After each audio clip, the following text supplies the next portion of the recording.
Hi, this is William Ramsey. Welcome to William Ramsey Investigates. On tonight's show, I have a very special guest. His name is Doug Kramer. He comes to us from the YouTube channel Dazed but Not Confused. So it's Dazed but Not Confused with a Z, Confuzed. And he's put up some excellent videos, very informative videos about his experiences in Scientology. And he has a long story to tell, a lot of very important information. I haven't heard from other Scientology critics, but he has firsthand information as somebody who was in the organization. So Doug, are you there? I am, William, and it's a pleasure to be here, and I'm really excited to talk with you. Awesome. I've been following you for a while, my friend. Cool, man. Well, I appreciate it. You know, the reason I came across your videos is we were friends on Facebook, and I had seen some of the videos, and then I started listening to them. I'm like, wow, this is really incredible first-person information. So I'm delighted that you're on the show. For people who don't know of you, can you talk a little bit about your background and how you came to this decision to kind of put yourself out there and talk about Scientology? Sure. It's a long story, but I'll try to do it succinctly. So when I was around 9 or 10, my dad got into Scientology in a single day. And basically what happened is he went away that day at work, my father, and he came back, I understand now, hypnotized. I don't know any other way to put it, because he was a different person when he got back this particular night, around 10 years old. Briefly, what happened is he saw a ad in the newspaper when he was at work that said, Dianetics, learn how to communicate better. He went down to the Ventura Mission in California that morning, and he ended up having his ruin found, which means he was down there because he didn't really know how to communicate very well with me or the rest of the family. He was kind of an introvert, a good guy, but shy, and that was his button, as they say in Scientology, or what was ruining him. So Scientology is very good at getting to people's vulnerabilities. They found my dad's vulnerability that day. I don't know exactly what they sold him. I just know that he came back with the 1,000-yard stare in his eyes. He wanted to borrow a large chunk of money from a family member because we didn't have a lot of money to suddenly do these courses. And when he did that for several months, it created a rift in the family because my mom didn't know what the hell he was talking about, and I didn't know what it was, and they were arguing for weeks straight over this. Long story short, the way Scientology works is that once one family member gets into it, it has to be spread to the rest of the family like a virus. You don't necessarily have to become a Scientologist, but my dad was being trained, and any Scientologist is, on how to get other people in, and you're trained ruthlessly on how to do that. So my dad was having an agenda built into him while he was a Scientologist on how to get us into it. So my mom slowly got into it through my father saying, hey, before we get a divorce or you slam what Scientology is, why don't you come down and take a look at what it is before you make any drastic decision? I really love this. I found what I want to do, and this is really going to help me and our marriage and everything else out. So, of course, that's the hook to get her down here. She went through the same process of them finding her ruin, and eventually she got into it, mostly to keep the family together. I would think so. And obviously, I've never talked to my mom or parents about this, but I understand that my mom never really got into Scientology. She sort of did it because I think she felt that was a way to keep the family together. So once my mom got on board, a couple years deep, when my dad got into it, they would sit me down and double team me. I was a rebellious teenager, so I was always getting into problems, and their solution was, we need to get our son on some basic courses in Scientology to help him, because they're just trying to help me. And I rebelled all the time because I instinctually knew that Scientology was evil. I said in one of the videos that my dad's not evil, but whatever the heck happened to him was evil. There was the way I would describe it metaphorically, evil entered our family through my father. And I understand more about that on a much deeper level now, but it scared me. And I didn't know what was happening. And what year was that for you that this whole introduction or beginning with Scientology took place? I was born in July 1973. So if this happened when I was around 10, it'd be 1983. Gotcha. So this was also, William, exposure that Scientology has now, being able to go on and Google out Xenu. I had no idea what he was in. So, And so how did that progress? okay, so they would sit me down and double team me every time I had a problem with a girlfriend or I was out ethics. That's Scientology's way of saying being a bad boy, doing something against your moral code or societal's moral code. And then, so they would sit me down, have me go through this catharsis process, which we can get into later, but Scientology can get you to offload your burden. Any church can, right? It's like confession. So my parents were trained on how to do a version of confession to get me to talk, try to tell them the truth for about an hour, sometimes 2 hours. They would just sit there and listen and acknowledge me. And then at the end, they would tagline it with, Doug, we would like to offer you a course, a communication course or whatever. We believe this will help you. And rather than maybe getting punished, it was kind of a manipulative way to get me down to the org and the mission rather than maybe punishing me. So I would take them up on this just to appease them, just to get it over with. So that's how I got introduced. At 10, 11, 12, I had probably done the communication. That was the very first thing I did is OTTR0, which is on the communication course. Let me just explain real quick that night. The very first experience with Scientology. Yeah. Okay, so there's a backstory up to there. And before I started rebelling, my first experience went like this. Doug, we're into the Scientology thing. We think it could help you. Okay, Mom and Dad. I didn't know what it was. Come down to the Ventura mission and let's do a course. So I accepted it initially. I sat there and it was just a very, very bizarre experience. The first thing I noticed about the mission is that the people were creepy. Something was wrong with them. It's so obvious when you see a Scientologist before you go into the spell yourself. But even as a kid, it was pretty obvious that something was kind of wrong with these people, and there was something weird about them. In the terms of I understand now, they all had their own ruin and their own insecurity, which was played on by Scientology to the max. So they looked like freaky cultish members with dazed eyes the very first time I went down there. So long story short, I ended up doing OTTR0, which is where you close your eyes and you basically go into a meditation mode. It kind of calmed down my anger issues. I came into this world a very angry person, and it simultaneously freaked me out. And it also scared me that my parents were super dedicated at the time they got me down there. Just to interject, a sec, sure. Before you get into that, can you explain what a TR is? Some of these acronyms that Scientology uses so that the listener can understand these. But the training routines are very important to Scientology. Absolutely they are. And my bad. Please jump in if I throw a term out there because I don't want to throw a bunch of no worries. It's okay. Sorry. The TR stand for training routines, and what they really are is hypnosis drills, and they're drills to shut down your critical thinking. But what you're told is that you're there to learn how to communicate better. So in the communication course, they have on the first one 4 different training routines, and then they have another higher communication course called Upper Indoctrination. They actually use the word indoctrination, and that has another 4 or 5 training routines where you actually learn how to control a physical body and stuff, which is something my dad did a couple weeks into Scientology on me using these training routines that freaked me out. And I talked about that in one of the videos. So that's what the training routines are. And you're told, like I said, that you're simply learning how to basically meditate. The whole point of that OTTR0, where you sit there with your eyes closed about 2 feet apart from another person, the whole idea, you do this for weeks and hours and hours and weeks on end until you can finally be there comfortably, William. When I passed it, I felt like I didn't have any thoughts in my mind. My mind was kind of numb. I was kind of in an altered state.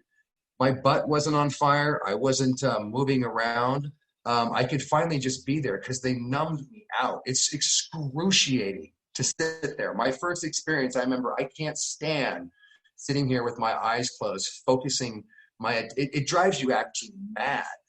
So and somebody's watching you too, right? I mean, didn't you say that there was like somebody said fail, restart, or something like that? So you had to kind of keep going, like you had a kind of referee.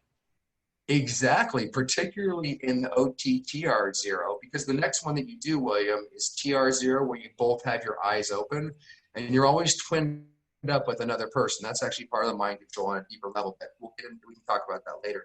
The twinning up is where you start. So yes, you have a supervisor watching over you and coaching you, particularly when you have your eyes closed, because you can't one person is the coach, William, and then one person is the student, and then you switch back and forth. So you don't have to always have a supervisor, guiding you through it. It's also a way to save money and make a lot more money. So he would, sorry, I lost my train of thought. We're talking about the TR0, kind of the initial things right. that you went through as your father was going up in Scientology. He was kind of bringing you along with your mom. Right. So real briefly, with that supervisor thing, yes, he was sitting there coaching me. I couldn't, sometimes I would be told that to stop and flunk because I was twitching and all that. I mean, I'm 10 years old, William. I had a lot of energy running through me anyways, kind of some anger issues. So to sit there and to do what they have you do is absolutely brutal, no matter your age. So that's the very first one. The second one, like I said, you do a staring contest with another person and on it goes. So that's my first introduction to Scientology. Now, when I started getting used to it and getting more creeped out by it, and I couldn't stand going through these training routines. It was like punishment. It was like going to something that you don't want to do, that your parents make you do. So it wasn't I also pretended that I was having wins a little bit because I wanted my parents to kind of I wanted to do what they approved of. So a part of me was just saying, yeah, I'm totally into this. And I was convincing myself and getting some things out of it. It's not all evil and bad because you are meditating, but the mind control and it's a suggestive state that you're constantly kept in can be really damaging.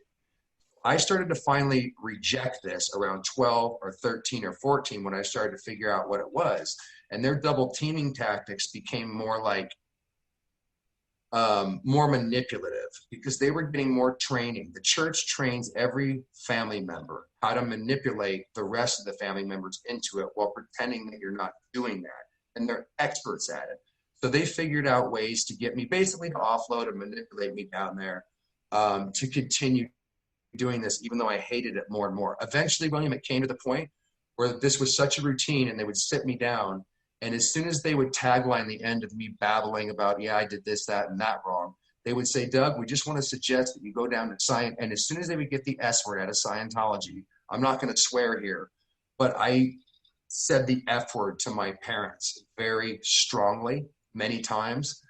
And I would slam the door. When I didn't have a car, I would just walk down the block. And when I did have a car, as I got older, I would drive off really, really heated.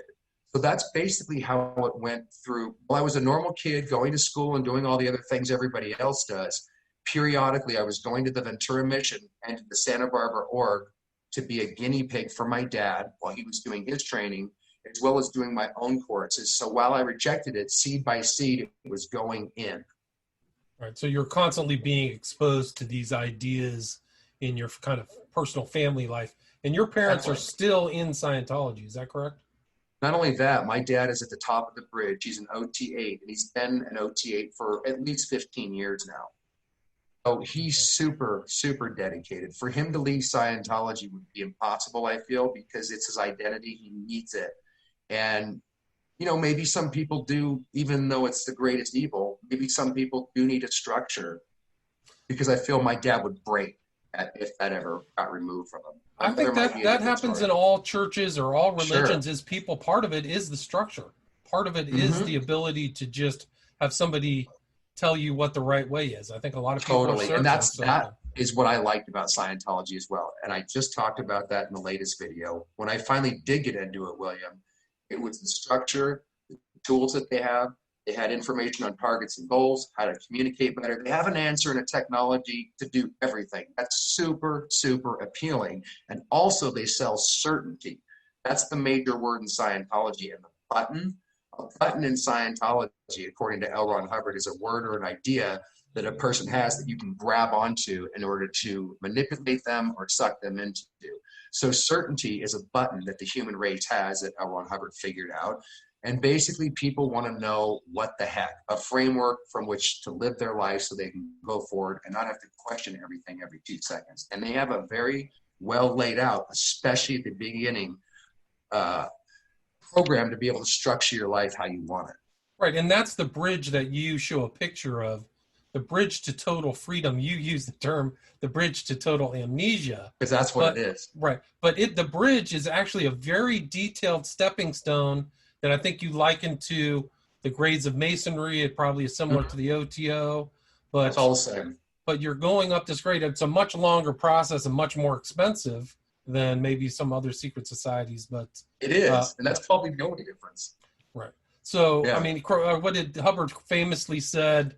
The way to make money is to start a religion. So that's there. But so that's another process. So you've got this game. And I think also if you want to talk about the structure of Scientology, there's definite hierarchies that you'll see in the Catholic Church, hyper hierarchical system. But in Scientology, the guy who's OT 5 is better than the guy who's OT 4, who's better than the guy OT 3, right? So isn't there kind of this kind of cased kind of system in Scientology? Massively. And you're just bringing up so much stuff just by reminding me of that. I can't believe I used to think that way, William. Like, it's like this way for most of Scientologists. So I think I could speak for them when I say I didn't even want to date a girl, William. When I got up to the OT levels, and the OT levels for the audience are the confidential levels that you have to pay a lot of money and go through about 10 years of brainwashing to finally get up to. And they're the ones that really split your mind and cause you to go insane. When I was going up the OT levels, I didn't even want to date. And it was kind of, this is the way it is in Scientology. You don't want to date somebody on a lesser case level. So if they were at grade 4, which is quite a bit down from OT 3, which is a level I got out at before I finally lost my mind and started to wake up, you definitely have a whole narcissistic, arrogant, I'm more superior than you. And that played out in a big, big way with my father because I believed that as a child. So I knew he was going into the room while I'm sitting there being a lazy kid on the couch watching television. And I knew he was doing, I didn't know what the OT levels were, but I knew he was doing spiritual technology where he could read minds. So I felt like while he was in the room getting rid of body phases, I didn't know that, but I knew he was doing serious Scientology stuff because he'd always come home, lock the door, and do Scientology 24/7 after working, like almost every night. So I used to always be afraid of my dad because I knew he could read my mind and I knew he knew what my crimes were. And that's part of the reason why I was willing to do Scientology eventually, because I also felt like their e-meter, which is their cheesy little half of a lie detector and all that. We can get into that later. But I also believed in that could get things out of me, mostly because my dad scared the crap out of me, but I knew I couldn't withhold anything from him. So I might as well just tell the truth while I'm at Scientology as much as I can. And that was super uncomfortable because while you don't want to lie, there are certain boundaries that I realized that they absolutely smash in Scientology, but you need to have. And those were initially eradicated by that very point that you just made.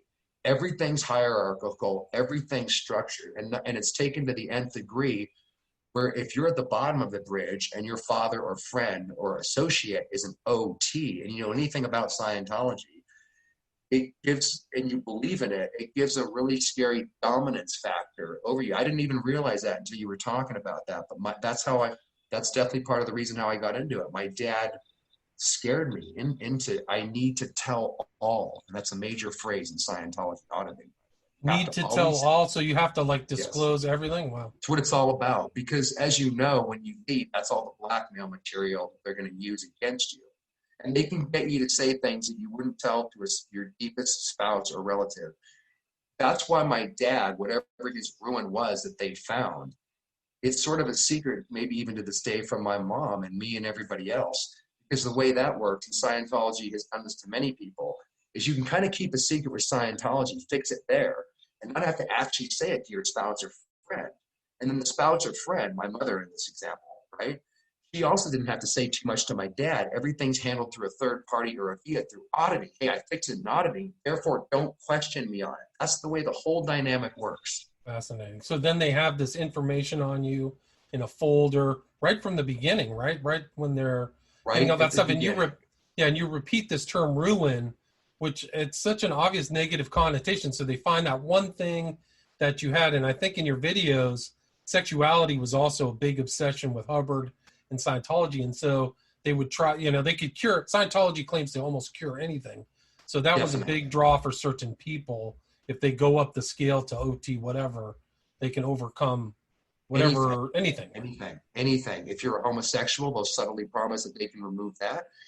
Literally any problem that you have, William, will be handled. I mean, my main goal, my main ambition, a little bit corny now using Scientology auditing and all the training to do this, is I wanted to be an actor. So that was the hook that they got me into. And as you know, it's a big thing, especially out here in LA, to grab young hopefuls that are trying to make it, give them a structured way, and kind of guarantee that they have a way into the business. Right, and that's notorious, right? Celebrity system. You talked about Masterson in one of your videos, who was a beneficiary of the Scientology system. Cruz, who you included in one of your videos. Yeah, so you've got Cruz in one. We know of Travolta, Ramini. There's a lot of Scientology, and Hubbard deliberately targeted celebrities to give him the cachet that Scientology was. You know, it was kind of a selling point for the whole thing. Like, you can hang out with celebrities or whatever. Definitely. He has a whole policy, William, on how to capture celebrities and why they're important. And by the way, somebody might ask, if he's telling you this stuff, if he's using the word ruin, if he's using these words like raw meat to define people that are newbies, if he's calling people terminals rather than human beings, this is some of the nomenclature they use, why on earth would you ever join Scientology? Before you're kind of hit with that, and first of all, they don't tell you that they're finding your ruin. They say they're there to help you. That's the stuff that you learn about later when you learn how to manipulate people after you're already into it. So you're not really getting hit with all this crazy stuff, which would be red flags right away. It's only after you subtly get brainwashed, you start to then want to save the world too. And so it's not bad to call someone raw meat, because you start to look down on them. They have a reactive mind, which you're getting rid of. You know they need to get rid of it. So there's the flip that starts, and the judgment, where you start accepting these words because it's for the greater good. It's another huge concept in Scientology, which I just talked about in this last video, if I can ever upload it. They have a phrase where whenever you make a decision in life, you always have to do the one that is the greatest good for the greatest number of dynamics.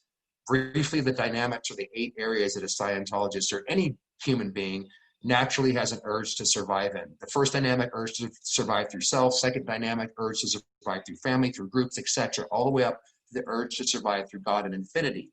So whenever you make a decision as a Scientologist and you start to get brainwashed, these words don't affect you because you're doing the greatest good for the greatest number of dynamics. And the greatest good is to sell Scientology to the rest of the world, get rid of everybody's reactive mind so we can have a calm, non-stimulated planet. So once you buy into that, what you're led into subtly, all of these other words that people might go, I would never accept that. They call you raw meat.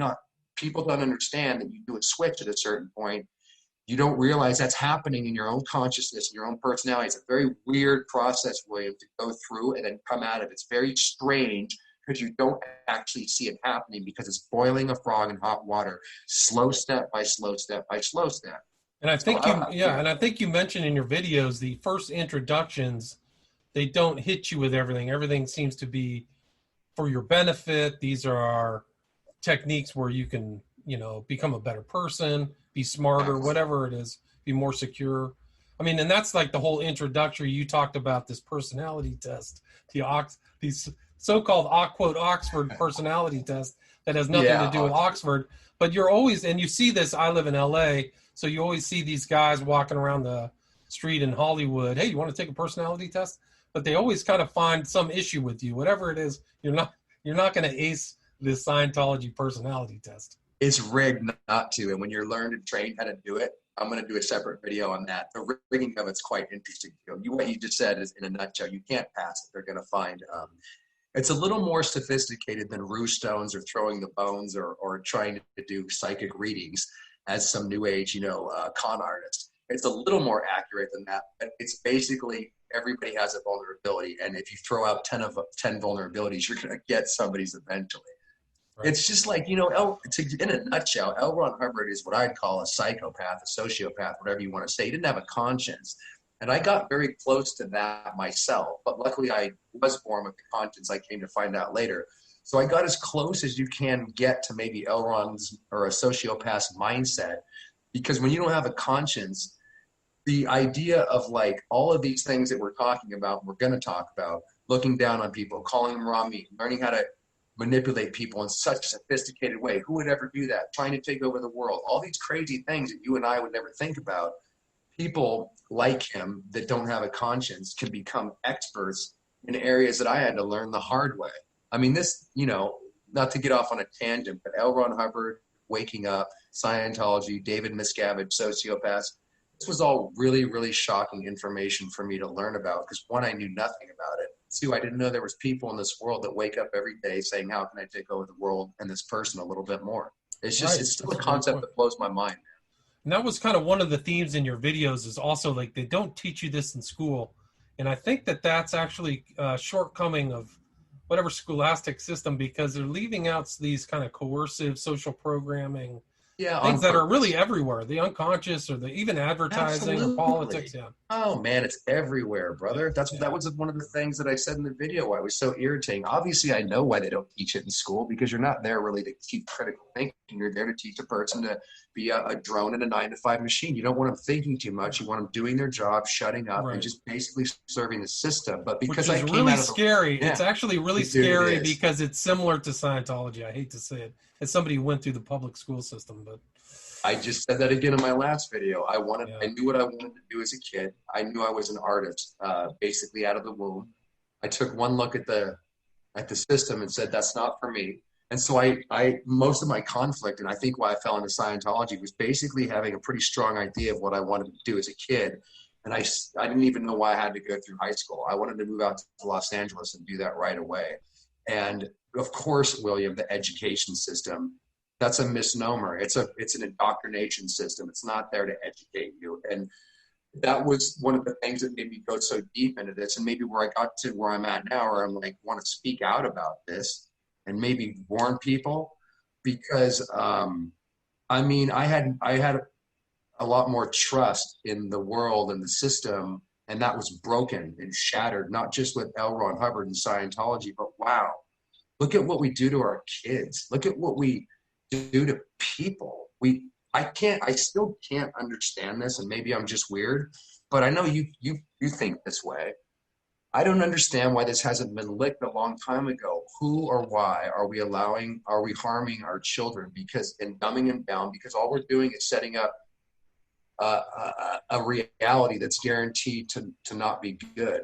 Right. I mean, we should be teaching people everything we know. We should be teaching them about how the mind, the subconscious works. That's so important.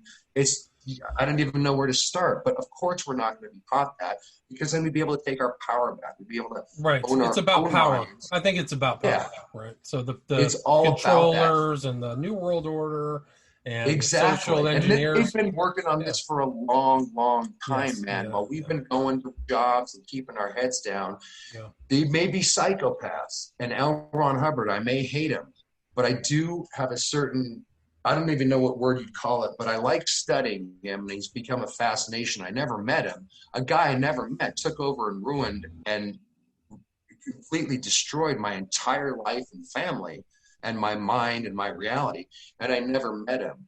One of the first revelations I had is if that's possible, this must be happening through the mind.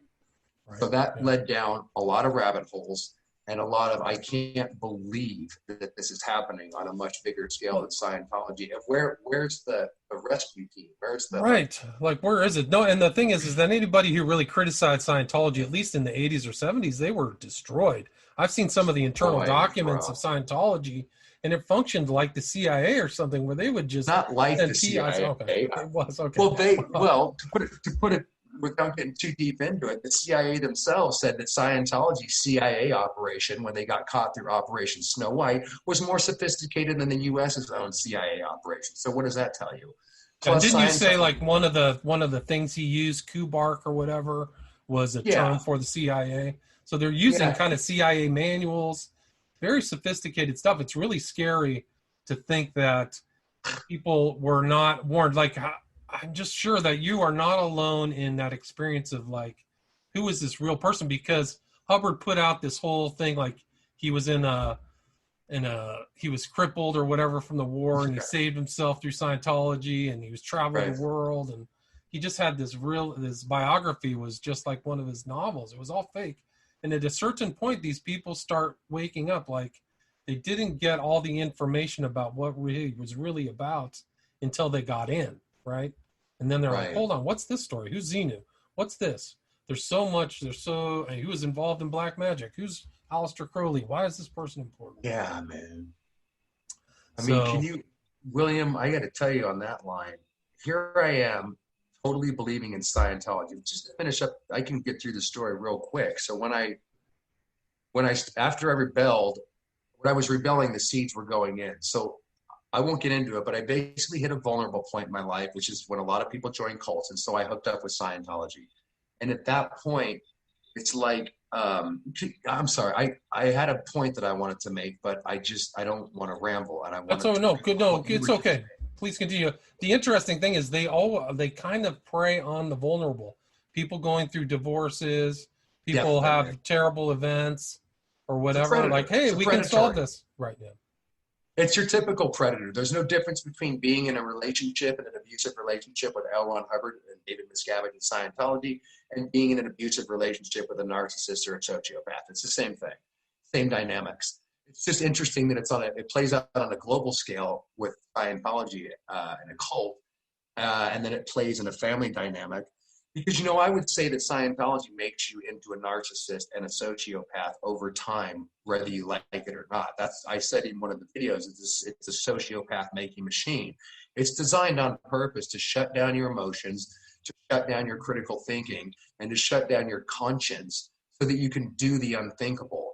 There's been a huge debate, by the way. I hate it when people say, you can't hypnotize somebody and make them do something against their own moral code. I can tell you absolutely you can.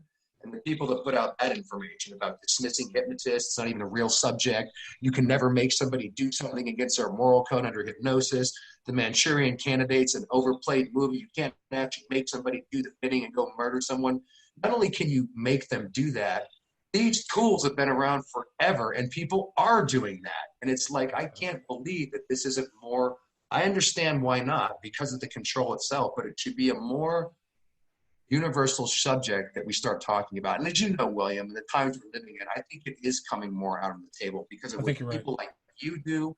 And, a lot of other people that are now getting into this like me. You've been doing this forever. I jumped into this because of the very shock of finding out that the point I wanted to say was I believed in Scientology. I might not have been the greatest person. I had my flaws, but I didn't have any reason to doubt that the auditing wasn't real and these choruses. I trusted Hubbard. No doubting whatsoever. Right. So when I found out what I was involved in, which is a separate story, and I'm finding out he's into black magic and this kind of stuff, I'm like, what the heck is going on? Right, that's the real story. I was hit with all this right away, but and not only that, I didn't just dismiss it as, I don't necessarily believe in black magic like Hubbard does, but I recognized there must be something to this because it was so bizarre. Like, it was so out of left field. I'm like, what are you talking about? So I spent years just finding out who this guy was and what he was into. And man, what he's into and who he is versus what you think he is and what he's into when you're a Scientologist are so two completely different worlds. Right. But I'm thinking I'm never going to be able to get my parents out because there's this huge gap that you have to cross. It's super traumatizing, super shocking. Yeah. And you're going to have to deal with the fact that mankind's greatest friend is a Satanist, you know? Right. No, it's a difficult question. And I think it's really interesting. Like, there was some audio that you included. It was part 5.5, Bridge to Total Amnesia, where Hubbard is like talking about hypnotism at a very high level.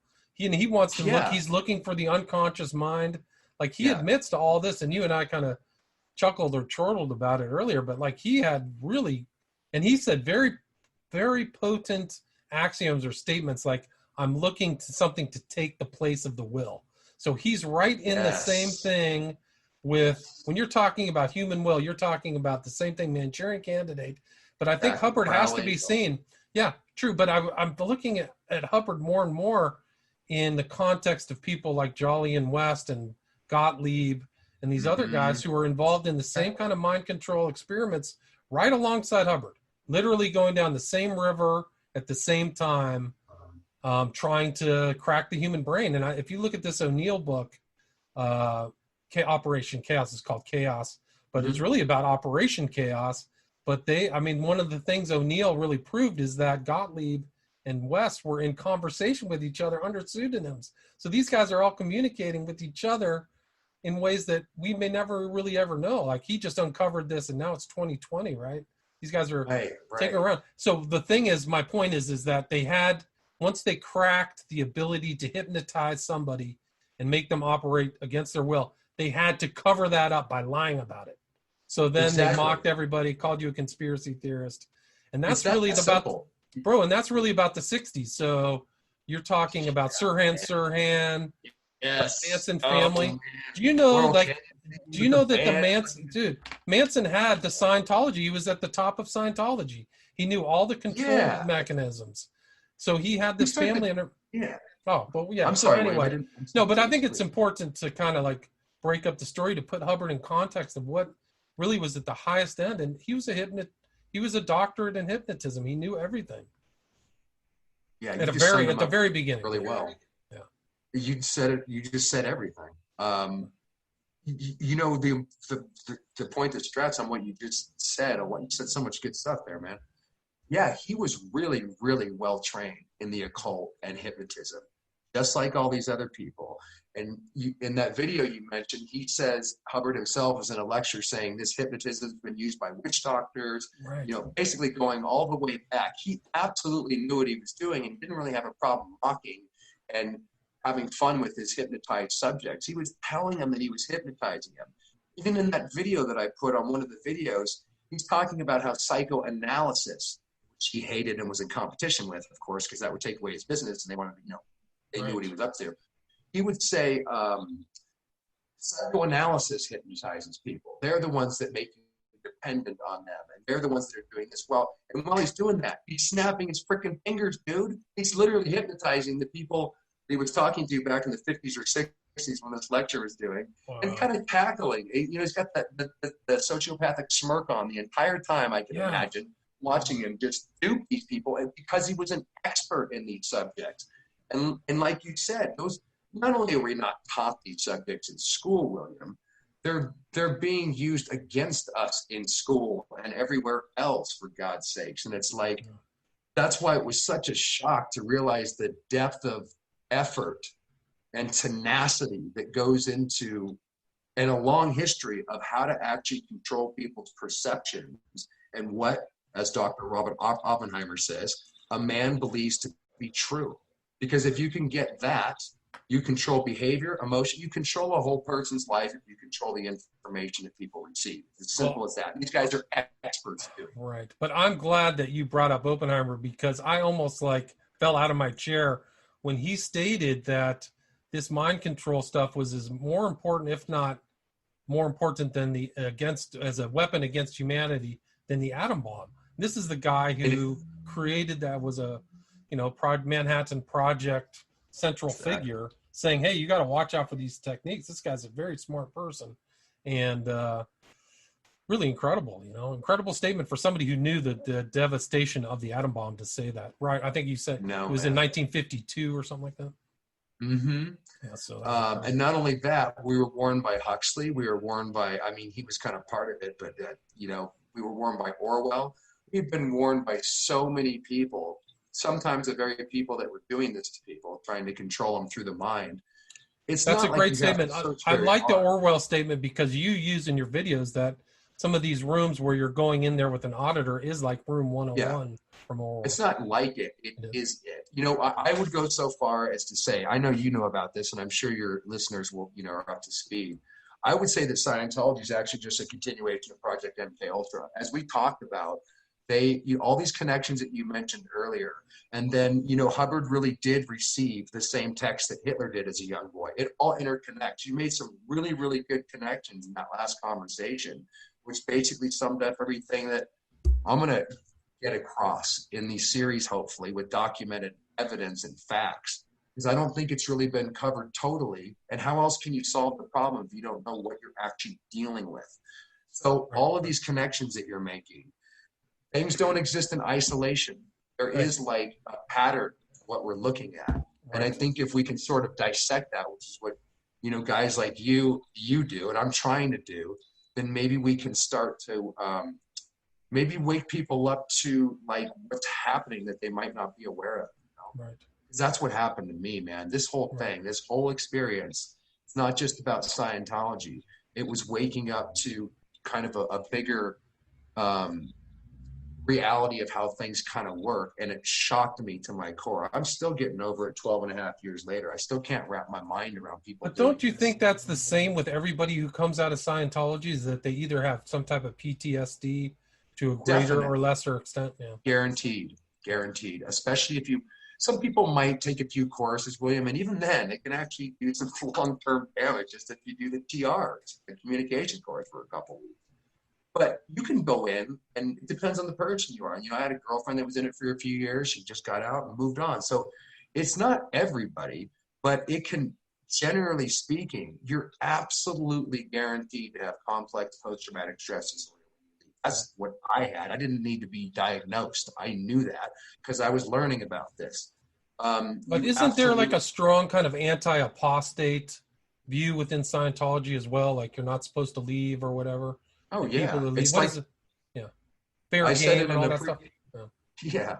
I said it in a previous video, and this is like any cult. It's like the Hotel California. You can check out anytime you like, but you can never leave, meaning you can leave it physically, but until you leave it mentally, it will own you. And that's why, like Marty Rathburn and stuff, and other people, you can be maybe bought off, drawn back, compromise your desire to fight Scientology or expose them.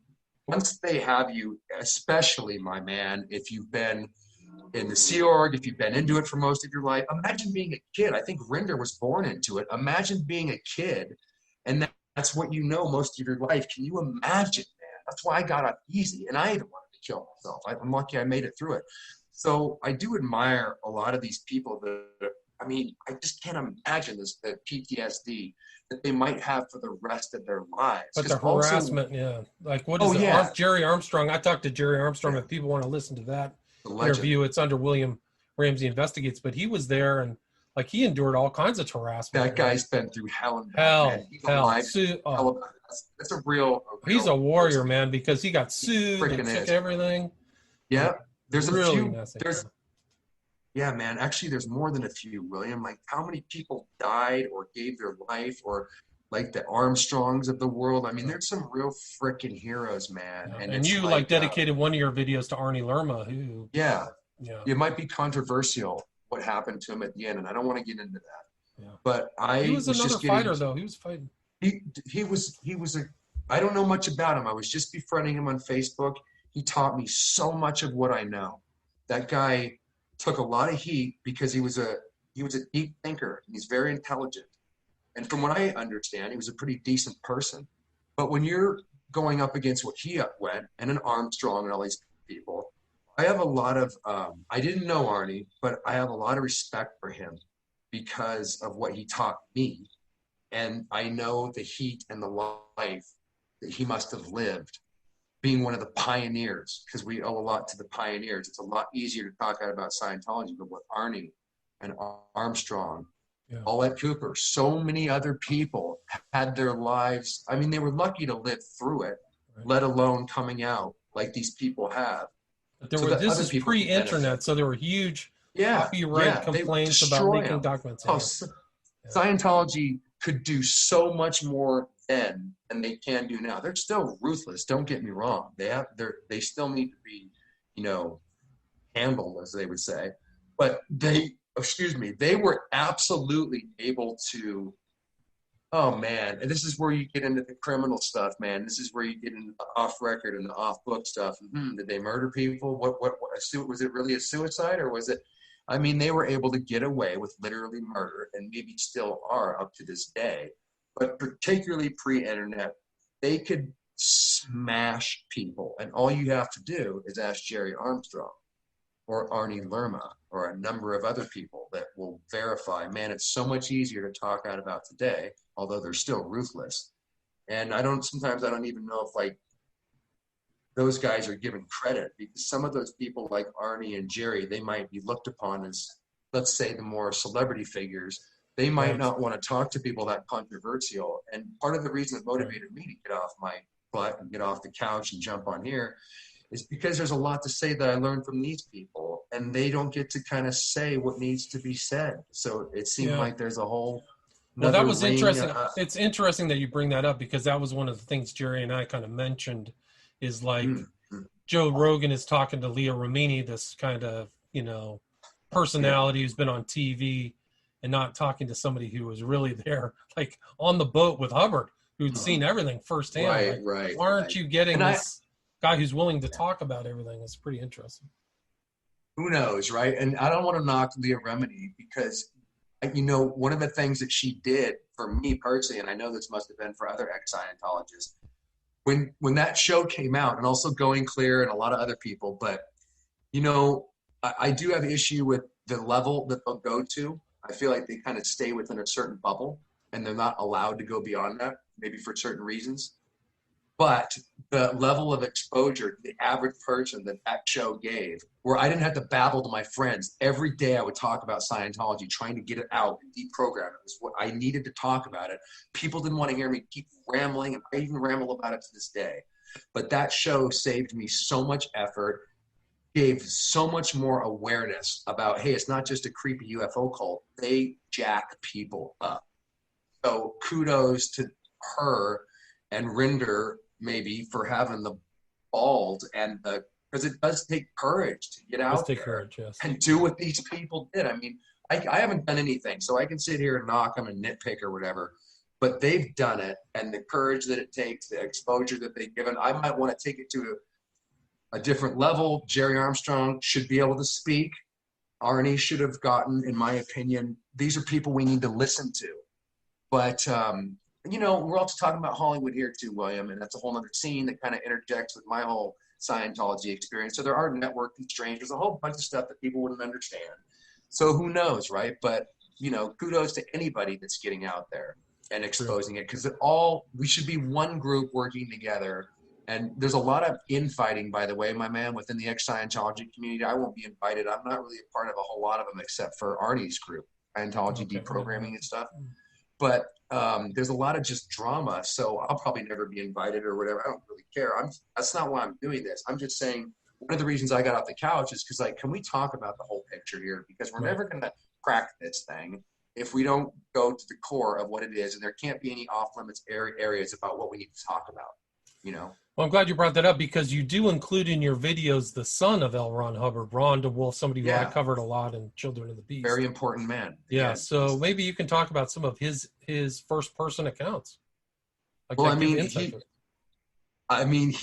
probably know more about him than me, because I think you got a manual for him. Like, well, his autobiography.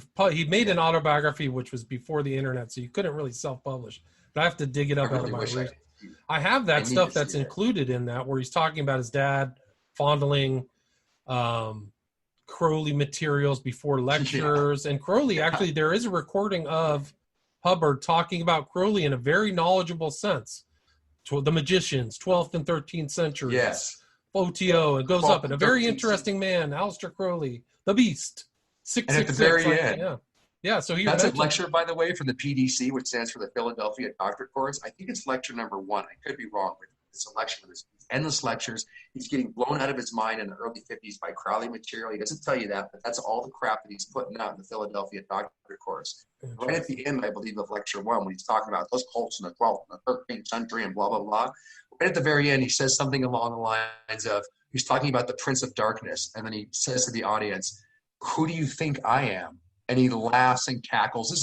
He's putting another one over on him. He's basically coming right out and saying, "Yeah, I'm Satan. You guys just don't realize it." And he's laughing throughout the entire way. So I could just see him fondling these. Does that audio exist? Because I never heard. I saw it, and I only had a snippet of that. Yeah, you would be able to. Whoever had the PDC lectures, I don't think you'd be able to. Remember back in the day before the internet censorship, when I was waking up, you could get all of these audio files and everything. Now I look for this stuff on the internet. It's almost impossible to find. The time to have woken up was right the time when I did, because you can't find any of this stuff. Wow, that's anybody amazing. who's a Scientologist or whatever, they'd have the PDC lectures, and it would be in there. But who knows if David Miscavige didn't edit that part out, because he's edited a lot of stuff out, hence the repackaging the materials to make more money. He edited a lot of stuff out, not least the OT8 document, where Hubbard says he's Lucifer. He's Lucifer, the light bringer. He just flat out says it. I'm here to, prevent the second coming. I'm actually Lucifer, the light bringer. It's this really cryptic and coded occultic document where he's finally confessing who he really is. Because as you and I talked about earlier, when Crowley died in 1947, he didn't just believe that he was like taking over the position and the mantle of the beast from Crowley. He thought he was Satan himself, such as the narcissist he actually was. I mean, he took narcissism to another level, man. This is like saying that you're God, except he was proud and really believed, I believe to his core, that he was the man and not, the red man, if you know what I mean. Right, no doubt. I don't think there's any doubt. And the interesting thing about Hubbard is that he came across a copy of the Book of the Law in D.C. when he was 14. So he was exposed to Crowley very early. Yeah, very interesting. Went through Agape Lodge, Pasadena. Mm-hmm. I just did a recent show. My last show was actually about,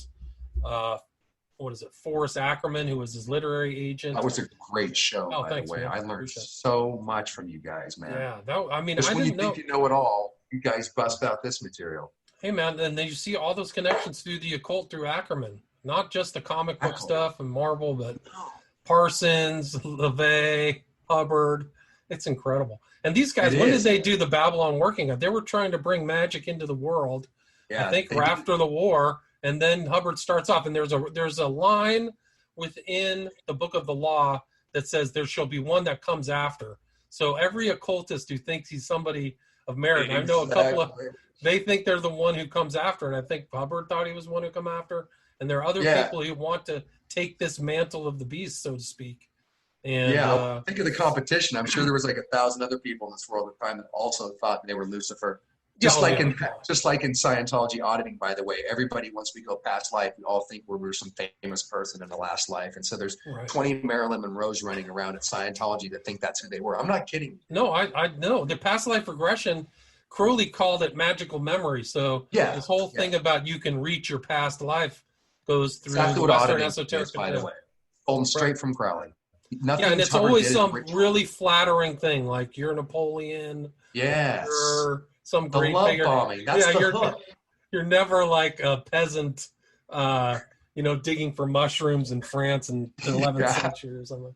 What would be wrong with that? I mean, nothing. I'm just saying, like, it's also part of the narcissism and self-importance. Like, everybody wants to be somebody important. Maybe just try to, be a good person first before you try to be, Jesus' last life or something. One of the things that you read off in one of your videos, it was the Bridge to Total Amnesia, is that there was a line that struck me. It was, he was, as they all are, unknown and secret. I don't know if you know this, but that is a direct quote from the Book of the Law.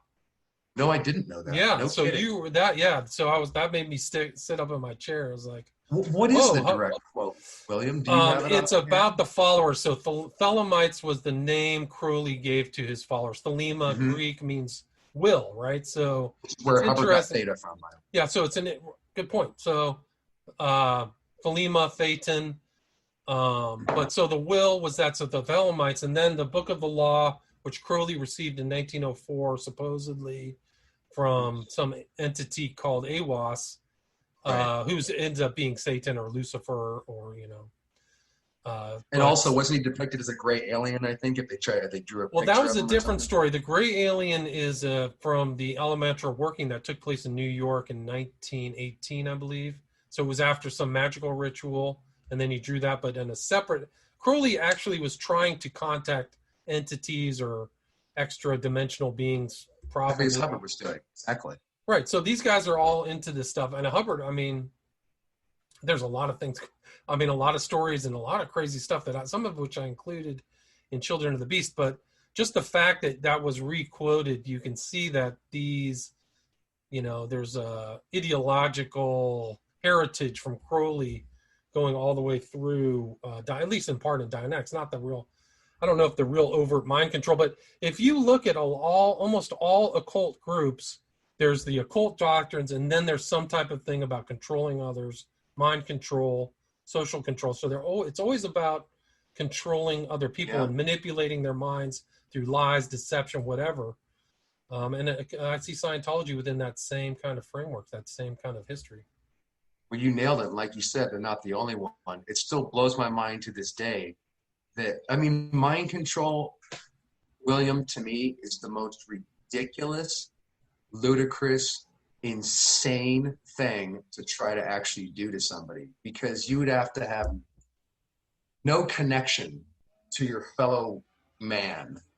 Actually, you really have to have no conscience to be a mind controller like Gottlieb or Hubbard. I mean, pick your poison. Hitler. It just goes on and on throughout history. I mean, thankfully, I don't think most of the human race is like that at all. They're just victims of it. They don't realize that there are people in this world that, unfortunately, they're very clever. They have this figured out, and they're absolutely willing to do it. I couldn't. I mean, I would know everything to start a cult. I would know exactly how to do what Hubbard did. I could make $1 million, William, in a couple of years. No problem. It's very easy to I learned from a master on how to manipulate people. I don't have any desire to do that. It would never cross my mind. And I still don't get what, thank God I don't get, because I don't get the attraction and like Hubbard fondling those materials. Like he was just ecstatic and into this. He liked it the same way I liked wanting to be an artist. I can't wrap my mind around people. And it's the same stuff, doing a bunch of drugs and stuff, like drugs like Crowley, to open his consciousness. And William, what do you think that at the end of like Hubbard's life or Crowley's life or something, what do you think that these people conclude? Like, do you think that they go, oh, because I heard that at the end, Hubbard said, oh, once you confided to a friend, oh my God, I got it all wrong. I was wrong. And he was like a miserable man. I don't know if that's true or not. But do you think these guys go out the Howard Hughes ways, man, where they have long fingernails and like Hubbard, the hair's all scraggly? That's what they said about Hubbard. Yeah, he was insane and he had long fingernails and ran room to room giggling.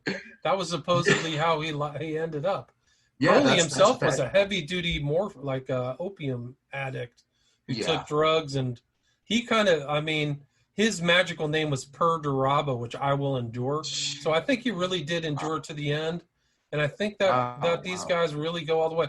But I think it's really to be that much of a sociopath, I think you're really looking at it in spiritual terms, that these people have the will to try to dominate their fellow man by any means necessary. So mind control, and it's really about self kind of deification, glorification. It's like a narcissistic endeavor. And then sometimes once they're in, they can't go back because they're addicted to the power and authority that they have over other people. And it's the same theme within Hubbard, Hitler, Crowley. And they're always like, there's always this hierarchy, right? So all their structures, even Nazism, you have to go up these grades and you have certain things within the SS and then you get to the top. And and of course they do that, William, to keep you from understanding what's happening, because they compartmentalize everything and they give you bits of information, and it changes all along the way. So it's the ultimate trap. Right, and I think you actually mentioned that in one of your videos, that once Hubbard got this tech, he actually fought against the people who told him the same materials they told Hitler, and Hitler did the same thing, because once Hitler came to power, he made every other cult order illegal. So it was just his cult was the Nazis. So all these other people were banned and kicked out, Steiner and all these other people, Anthroposophy. But it's interesting, there's a connection between Crowley and Hitler. So Crowley, when he was in the U.S., he worked for a guy named George Viereck, Viereck. Very close association, as a matter of fact.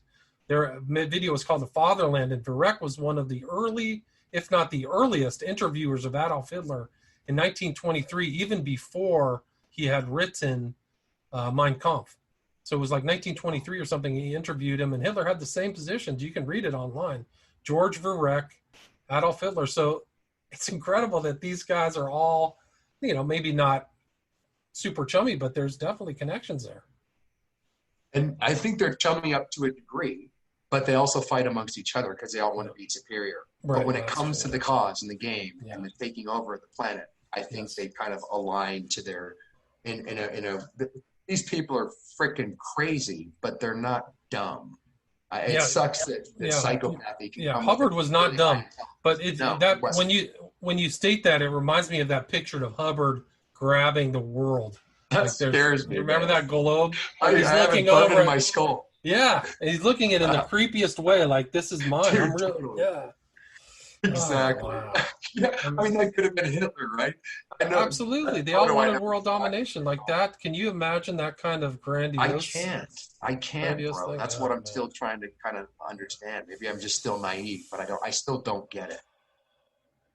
No, it's incredible. Like, you don't want to do that, right, William? I mean, look at what I you're don't think doing that for a I'm not living. on You that do path, the man. opposite of I'm that. not on that path. I just do simple interviews where I ask questions, try to get an understanding. In a lot of Right. ways, I mean, I never went through Scientology, but I went through a system where I was not given all the information that I think I needed, you know? I think that I really, What system? What system? just Were you like talking about? the public education system, Oh, I yeah, of wasn't a course. part of a wealthy family. I didn't have any intelligence connections in my Mm-hmm. family. I'm from Omaha, Nebraska. I didn't have access to people. My parents neither had a college degree. So I had the kind of, I just was spoon fed all this information through mass media and all that stuff. And, there was a lot left out. Nobody told me, as things Yeah. about the occult influencing events, influencing culture, influencing societies. Massively, too. Right. I'd So say it's left out. Crowley. Yeah. The Crowley. influence that Crowley, I keep Yeah. mispronouncing his name because Ozzy Osbourne had that song burned in my head. Mr. Yeah. Crowley. It's Crowley, right? Crowley rhymes So, with holy. He rhymed it with holy in this poem called The Beetle. So, oh, very clever, man. You're like an encyclopedia, William. He what were you just talking about? I was well, I gonna. was just saying like Crowley's influence, like it's a secret Oh, influence. yeah, yeah. I think that when I was coming to understand this stuff, I would say Crowley's influence is global, massive, and he's probably still today. He's probably one of the most influential people in the world that we live in, since at least. I mean, he got really popular in the '60s, and I think Hubbard wanted to be like him, and he would have been jealous because even today, I would say it's just my opinion, and you would know much more about this than me, but just studying him, his influence is absolutely enormous, and people would have no idea Well, in general. it's almost like Hubbard knew from firsthand from Yeah, being in the Agape Lodge and the yeah, problems that beset the OTO, financial problems and its popularity. And he yeah. seemed to like tweak it because Thelema had elements in it that just weren't that popular. But like you said in your own Right, right. videos, I was raised in a secret society. So Hubbard himself kind of refined Crowley's and made sure there was enough money so that they could perpetrate their goals. And I think that's really what the Hubbard added on to Well said. OTO stuff. Yeah. So that's why Hubbard was so powerful and ruthless because he could prosecute any type, not really prosecute, but he could engage in any type of legal or extra legal behavior using all kinds of operatives to quash Yes, any enemy. And he had that same attitude that's in the book of the law, which is be at yes. them, rip their heads off, Yeah, triumph, success is thy proof. And you see that same yeah. thing. Hitler repeated phrases that are very similar to Crowley or Book of the Law statements, which They is all say really the same scary. thing, Yeah. don't they? Yep. They all say the Success same is thy thing, don't they? proof, power over everybody. I mean, Yep, the triumph of the will, right? So Crowley's yep. ideas of the will, Thelema, Hubbard, Thetan, Hitler, triumph of the will. You see the same theme, and you can put it in a Christian context, which is, Christ is always saying that, our Father who art in heaven, let thy will be done, right? So it's all about God's Right. will. And Yeah, then there's that contradistinction with these other occultists. It's always their will. It's always them yes. over everybody. So whatever their peculiar issues are, whatever, they're always, I think Hitler was really using black magic to solve a lot of interior psychological problems that he had. Definitely. Same with, well said, man. You're exactly right. Hubbard, now you're helping me understand these people a little bit more. Hubbard himself, right? Has mental issues, right? So he has Yeah, kind of a yeah, mental history, and here he comes into his own occult, and who's his exactly. primarily antagonist? It's the psychiatric communities, my friend. Right. And it's a way out to have to deal with his own insecurities and issues. Yeah, Exactly I think right, so. man. I think so. I mean, because we know that, about the Napoleon complex with Hitler and stuff like that. I mean, these people, one of the things I learned about these Hubbards, they may seem like they're all powerful, but they're insecure little boys inside. Yeah, And I that's think like you said, that's why they do what they do, man. Hubbard and Crowley found a way out Ooh, I got black magic. Ooh, now I know the occult. Ooh, now I know how to take over minds. I know about symbolism and stuff. Ooh, isn't this good? This is a way where I don't have to deal with being thrown into a mental institution like they want to do with Hubbard. And so I can just create my own reality and my own will. I don't have to let go and let God. I can be God. And it was you're right. It's a So way true, out man. of all their stuff, man, right? You just Talk distilled about it right from, into it. No, man, I really think that that's the commonality. And it's yeah, something happens in their human personality or a male personality. At a certain age, they're like, I'm not taking any crap anymore. I'm going to be the one on top, and I'm going to use black magic. you're so right, man. I mean, you Damien Eccles, we can throw him in there. Yeah, Same. right. I mean, Same thing. this creep, man. I mean, geez. I mean, talk about an inverted world. He's out doing. He's like a rock star. I mean, don't get me started on that, right? I mean, you have a lot more to say about Well, that. But he's just another guy that thinks he can fricking like, ooh, I'm a black magician. All right, cool. And it got me out of jail and all. It's just these people are so ludicrous. I mean, where do you start? You know, what's the difference really between some teenager that probably started out like Eccles and a teenager like Hubbard with the same insecurities? They stumble across this way out of dealing with themselves, and they can just control everybody as a way out. But they're going to find out in the end, I think, that it doesn't really work out that way, you know? But the kind of the ruin and misery and suffering they leave in their wake is not really calculable. It's incalculable. And, like and the it people never crosses Hubbard their destroyed. mind. Yeah. It never crosses their mind, obviously, that maybe this will catch up with me at some point. Maybe this isn't the right thing to do.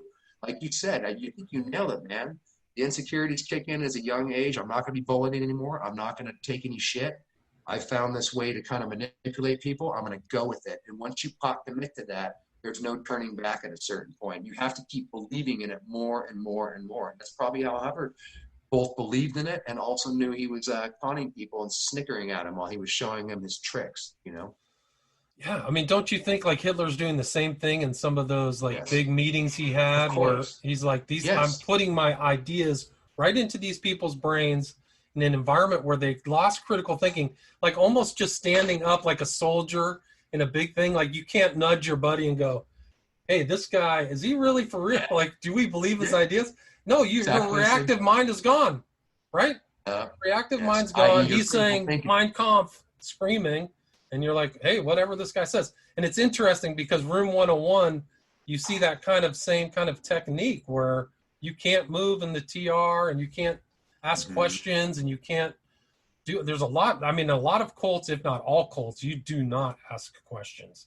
You do not critically think. It's so amazing to me, William, that happened to me, because I would have thought, as I said in one of the other videos, I would be the last person that would join a cult that wouldn't think critically or wouldn't question. That's my nature. So the fact that a lot of it had to do with the fact I was born into it and getting into it seed by seed, but it's amazing.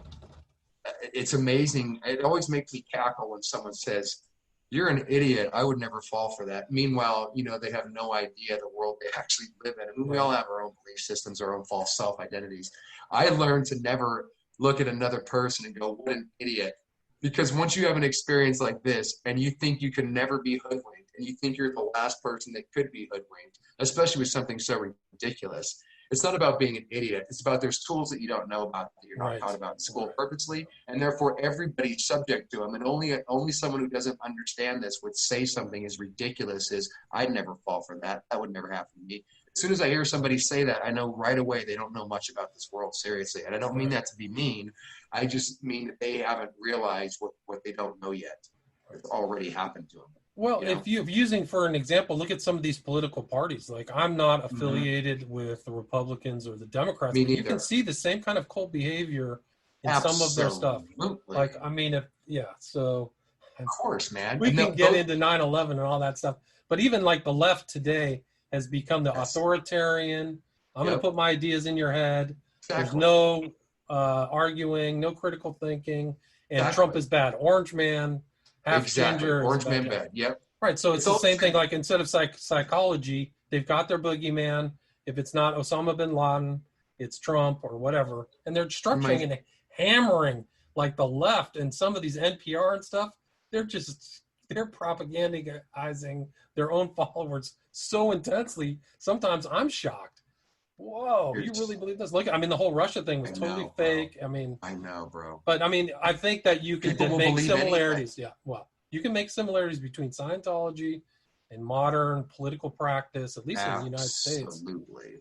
That's the point I was making. Man. Someone who acts just like you did will say, I'm not in a cult. What an idiot you are for fucking joining Scientology. Meanwhile, they're just as brainwashed. They're in their own fake belief system, and they're cackling at you, thinking it would never happen.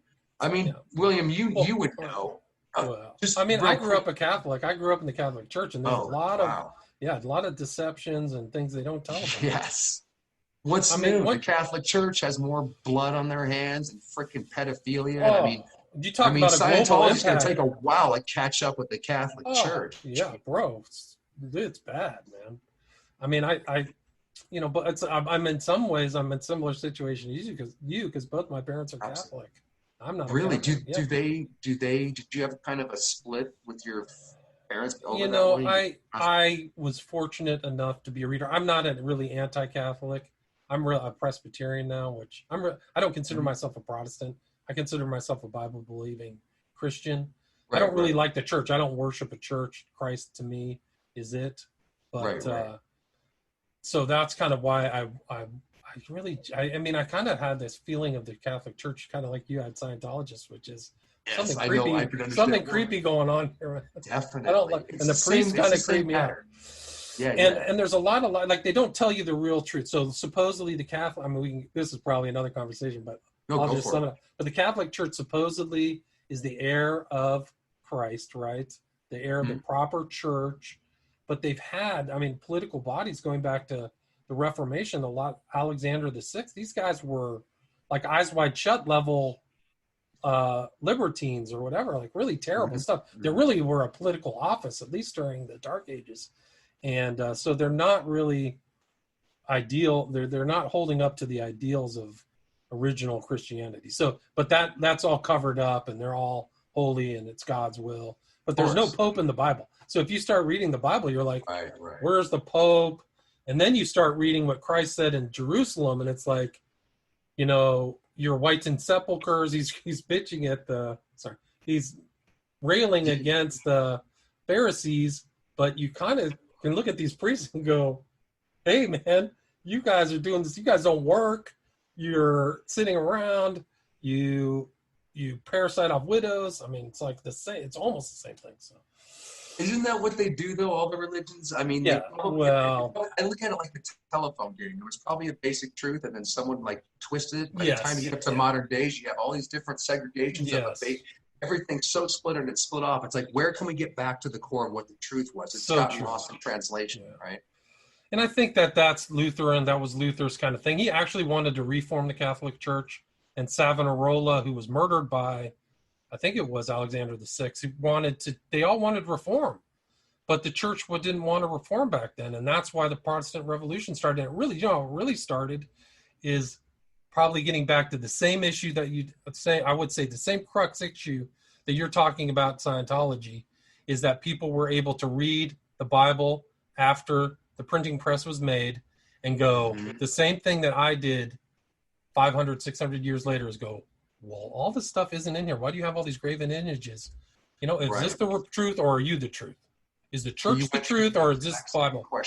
And so it's all about what you know when you know. And you can go back, and you're probably the same as other ex-Scientologists is, I wish I would have known then what I know now. Of course, man. But then I've said that a million times, William. But then again, when I look at my own life, I wouldn't have learned what I needed to learn any other way, and that was just sort of the way to kind of get. I mean, I was just going to say earlier, William, that I don't think anybody's really exempt when you get down to it from being under mind control, because of the very society and the education system and our parents trying to be good, but they pass on their subconscious and their issues to us without meaning to. There's a whole thing going on here. So true. So don't we all have to kind of, at some point, maybe have a midlife crisis and question things and kind of break down our beliefs? I feel lucky that happened to me. That was the extremity that it took to boot me out of just going along. So I'm thankful for that, man. I mean, I got a lot out of it. And maybe it took something like Scientology to initiate that process. If it didn't come into my life, I don't know if I would have fallen into the areas of interest and discovery that I did if I didn't meet a master evil person. So I don't condone Scientology or any of the other religions and control systems that we had. They should have been gone a long time ago. But at the same time, if we're born into a world that's pretty, for lack of a better word, controlled, we do have to go through, as Carl Jung would say, the individuation process. We have to break away from the group. We have to find out who we are. And Scientology was I was forced to do that. It's not something I realized anybody, myself included, would do naturally, but that opportunity was a do or die. So I got a lot out of both being under mind control and then especially getting out of it. It taught me what we're talking about here today. And I'm sure you'd say the same thing if you look back at your life in some fashion, right? I think so. But I mean, one of the interesting things about you and a lot of the ex-Scientologists is you guys become experts in mind control. You know all the techniques. You don't use them. Well, don't you think? I mean, there's I think you're absolutely right, but you don't think that you wouldn't say that you're an expert in mind control too? So do you think it's particular to Scientologists because we get obsessed with like how the trick was done? Or do you think it's done, do you think a lot of people coming out of a belief system do that? You know what I mean? Yeah. I think they come out of a belief system, they do that, yeah. But I think Scientology is unique because there's so much focus on the mind and that's their pretense is that we're restructuring your ability to think, I think, and make you a better person. I mean, I guess there's definitely an overlap between coercive religious spirituality maybe or spirituality and Scientology. There's some disturbing overlaps, no question. It may not be as overt. I mean, the thing is, we can get into this in another conversation, but when you get, as you know, you get up to those higher OT levels, things get really scary. I would say really scary for the thing that you don't really get in those like maybe traditional Christian religions or interesting. I would say because like if you go let's say you go to the top of the Catholic Church as a layperson, right? You just become like a churchgoer. The priest is the guy with the authority, or you get to the top of Lutheranism, but you get to the top of Scientology, you're getting touched with something else. So, I mean, I think it's different. I definitely think Scientology or other mind control cults are definitely unique in that regard. I'm glad that you said that, William, because, I asked you when we first talked the other day, like, I was a Scientologist my whole life, and so I recognize other patterns of control, and maybe I have them boxed up as, hey, they're all the same, but you're right. And since I only know Scientology, I do know that it has some of the most comprehensive package of mind control in one place. That makes it unique. But it's interesting always hearing an outsider, someone who's not a Scientologist, remind me of that, because I think you're absolutely right. What you said re-stimulated me, as they say in Scientology, about the OT levels. I'm going to talk about that, but those OT levels, I get up to OT3, the infamous Xenu thing, and I literally had a nervous breakdown outside of AOLA in Los Angeles, screaming, they're going to get me, they're all over me. I couldn't sleep at night because I felt these beings communicating to me. My belief in this was so strong that it drove me absolutely insane. And it's taken, with the PTSD that you're talking about earlier, at least 10 years to undo that. And I've even heard it said that Scientology has the longest recovery process, or one of the longer ones, when you come out of a cult. So maybe you're right. It's not all at the same level. Yeah, I think Scientology is unique because these other, I can't speak as an expert, but I think that Scientology has that element of black magic in there where you're talking about spirits and spirit possession that the Catholic Church or some of these, what is it? There's probably 4 or 5 main churches: Orthodox, Catholic, Protestant, Lutheranism. Yeah, I think that Scientology is unique because when you get up, that's when it's like you think the coercion's bad. Once you get to the OT levels, you're into the space opera, but also that you have to keep doing that process to get these beings out of your body, right? Yeah, man. Gosh, you really hit me here, William, because isn't that true? That's completely true. And there is something special and unique about Scientology. And Hubbard talked about this, and Hubbard's son did. when I was talking about that weird, disgusting feeling that I had on me my whole life, because Scientology was just in my family even before I took to it, and then I don't have that anymore.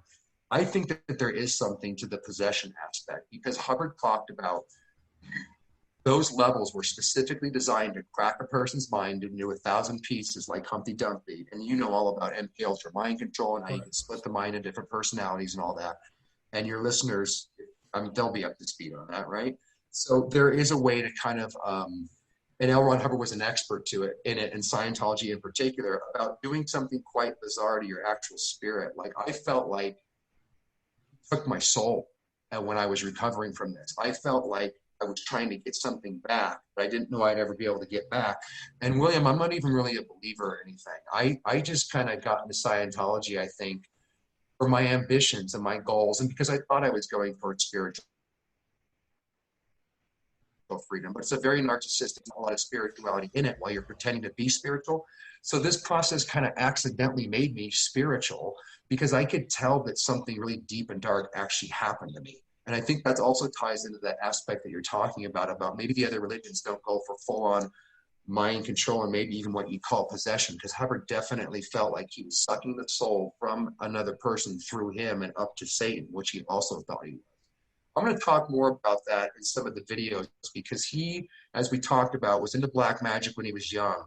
And he had a pretty good understanding of what he believed he was doing. And it's really dark. And I believe that some of what he's talking about, he was crazy and he would see it a different way than I do. But there's definitely something to being able to take over a person at a level that might be really, really shocking and might make you a believer in spiritual reality, whereas you might not be before without this experience. That's one of the other benefits that I felt like. It made me, I thought Scientology was the truth. And since I found out it wasn't the truth, all of a sudden it made me want to know the truth, whatever it is, more passionately than ever when I was a Scientologist. So just by being burned so hard, he made me into a really wanting to know what the truth is. And I wasn't really a seeker like that in Scientology. Not to go rambling, William, but there's definitely something. No, but something really heavy happens because you're working up this level, and then really intense consequences. Like, you're not alone. I've heard other stories, people freaking out because, like, I'm possessed by thetans or other entities. Satans, you mean? Whatever, thetans or something. Yeah, I don't know. I don't know what the terminology is. It's a famous thing in Scientology. If you say thetan with a lisp, it's Satan, and that wasn't an accident either, by the way. Interesting. But I remember a story. There was a really bad accident of a pilot and this may not be the truth, but the pilot went down in Washington, D.C., and he had just gone through operating Thetan 3, and he was freaked out. And, like, he wasn't capable of doing his job. And I remember that story is, like, once these people supposedly get this realization or whatever, they're even worse. They're not better off. They're in a terrible state, like a terrible psychological, spiritual state. So, I mean, I think that Scientologists really at the very top have encountered really hardcore, super dark, satanic experiences that with maybe not even knowing it. Man, I haven't thought about this stuff. Well, here's another thing is that you're so right. I included something in Children of the Beast of some girl telling a story where Hubbard got into her room. I mean, this gets graphic, so if you want to turn this off, listener. Oh, no. But he got on top of her while she was naked and inserted his flaccid penis into her and stared her in the eyes for an hour. Yeah. He was possessing her soul. He was trying to take her soul, and he believes in this stuff. And I'm telling you, whatever he was doing, had some knowledge in it, and it affected me in a way where I think it's a mistake for ex-Scientologists and in general only to take it so far and dismiss the occult aspect of Scientology, because I found out that's where the real control and the hold and the bonding power really is. So like I said, I'm not a believer necessarily in black magic. I don't believe in all these stupid spells that these guys are doing, but I know that they know something that the average person doesn't know, that needs to get hip to, at least to understand what these people are doing, because I had something happen to me, like you said, that I didn't even know was real or possible, William, but it freaking happened. And we were talking earlier also about, you said, hey, only a Scientologist really know or talk about what it's about, but we come out of Scientology all jacked up, so, and maybe we're not healed or whatever. So it really, only a Scientologist or whatever could really talk about what we're talking about right now, because unless I experienced going up to those OT levels and what happened to me spiritually without even being a believer, I wouldn't be a believer, man. And I would have just dismissed the occult and Hubbard's and Crowley stuff as kind of a footnote and stupid, and let's focus on the abuses and everything else. I think it's really important to at least get into what these people were into, not to become a black magician yourself, but understand, Right. if you really want to know about how the mind works, if you really want to know about the subconscious, which L. Ron Hubbard called the reactive mind, if you really want to know about those things, you're not going to learn through Scientology or whatever. You're going to learn them by getting out, by reverse engineering it all. Right. I mean, I think that's the commonality of all ex-Scientologists, is they're reverse engineering what actually happened to them. They don't know the totality of it. But I think maybe the similarity of people like you is that you're in a secret society, like you said. So maybe it's similar to like weird things that happens in secret societies where people become bonded to that special group. So like they definitely, like if you look at the Process Church, which is a Scientology offshoot, they are definitely bonding themselves, and there's entities and yes, even really, more so than Scientology. Yeah, so that may be the real similarity of people like you, but they're not conscious in the front of their mind that they're in it. So somebody else is kind of puppeteering, and maybe that's the same thing as other people in Process Church or some other dark organization like that. But it's almost like when you're in Scientology, you're not witting to the whole totality. Like you're going through a series of portals or curtains to see something else, and then people get to the end. I'm like, this is it. This guy's Lucifer, and you know the interesting thing about Scientology, which once I started reading their stuff, is how anti-Christian Hubbard was. Is really super anti-Christian, called Christ a pedophile in writing, just all this. And that's very similar to Crowley, who like couldn't insult Christianity anymore. So you see this Hitler, and you can just go on and on. So they really, I think that. Oh, sorry. Go continue, please. No. You just said so much good stuff. I'm sorry, I didn't mean to interject. It's just like you got me thinking from the earlier part of this conversation that must be what it is, right? Why are they so against God? Why are they so, you're absolutely right. I was thinking that they're such narcissists. They're so traumatized and insecure inside, and they need to have that power that, of course, they're going to be against quote unquote God, because that means you have to let go and sort of serve not your ego, but you have to let life flow with it, and you have to align with the truth, not make it what you want it to be. And these people can't deal with that, and it's hard to deal with life as it really is, because I found out you do have to let go. I don't feel, it's paradoxical that I don't feel like I had that soul that I had when I was a Scientologist, but by letting go, I feel more in control than ever, if that makes any sense. It's a paradox, but I'm just saying these guys are holding on so hard, and no wonder they're against God, because that would be relinquishing your ego. Right, and like I said, you have to go where the truth takes you, not what you freaking want it to be. And these guys are like, you create your own reality. I say how it is. I don't have to deal with my issues. And this black magic and occult stuff is the way out of this. And it's just such a, if only they knew what they, like what a stupid, like as intelligent as they are, what a very unaware and stupid, nonsensical way to go about living your life. Like you're guaranteed to set yourself up for loss. You're going to have to lie your whole life. You're going to have to be a fake person, and you're going to have to keep building and building and building that lie. And we all know how it turns out with Howard Hughes, Hubbard, Hitler. They all turn out the same way. So it's like these idiots, as intelligent as they are, and as manipulative and Machiavellian as they think they are, really at their core very stupid people, in my opinion. And like I said, the amount of ruin, I think that's a great point. And also it's the commonality, it's the original temptation in the garden. You shall be as gods. And all of those people thought of themselves as gods. So there's no God but man. Hitler's apotheosis, he thought he was a god man, Ubermensch. You see that same theme in Scientology, to be above all that. Control. I have control over matter, energy, space, and time. people, And time. yeah, and then this, like you can counter or oppose that to Christianity, which is your will, your vengeance. You know, it's really profound, man. So yeah, man. the kind of ruin that they did.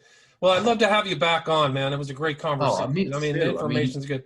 I highly, highly, highly recommend people check out your YouTube channel and go through all the videos you have, because they're just really informative.